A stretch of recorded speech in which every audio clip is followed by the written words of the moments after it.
പാത്രം അറിഞ്ഞ് വിളമ്പാവും. ആ ഒരു പഴഞ്ചൊല്ല് കറക്റ്റാണ്. അവർ ഡിസേർവ് ചെയ്യുന്നത് മാത്രം പറഞ്ഞാൽ മതി. ചുമ്മാ എല്ലാം ട്രസ്റ്റ് ചെയ്ത് ഷെയർ ചെയ്ത് പണി വാങ്ങി റിപ്പീറ്റ് ട്രസ്റ്റ് ചെയ്യും, ഷെയർ ചെയ്യും, പണി വാങ്ങും. ഇതാണ് എന്റെ മെയിൻ പ്രശ്നം. പണി കിട്ടിയ പഠിക്കൂ, എവിടെ നിന്ന്? അതാണ് ഏറ്റവും വലിയ നെഗറ്റീവ്. ഈ കാലഘട്ടത്തെ കുറിച്ച് നിഷ്കളങ്കമായ അല്ലെങ്കിൽ സത്യസന്ധരായ ആൾക്കാർക്ക് വിലയില്ല.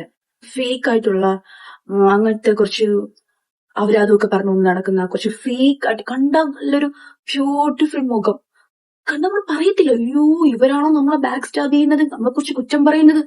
അൺബിലീവബിൾ, വിശ്വസിക്കാൻ പറ്റൂല നമുക്ക്. പക്ഷെ അവരായിരിക്കും. സോ വിശ്വസിക്കാതിരിക്കുക.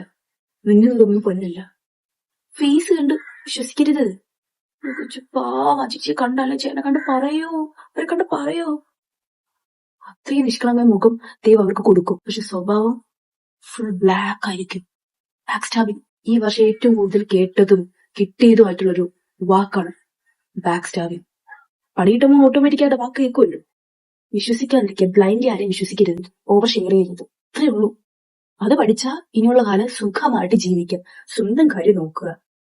ഒരുപാട് പേരൊന്നും വേണ്ട, 2-3 ആൾക്കാർ സ്നേഹമുള്ള, നമ്മളെ വിശ്വസിക്കുന്ന, നമ്മളോട് നിൽക്കുന്ന മതി. എന്തിനു കുറെ? ഇത് മതി. All the best.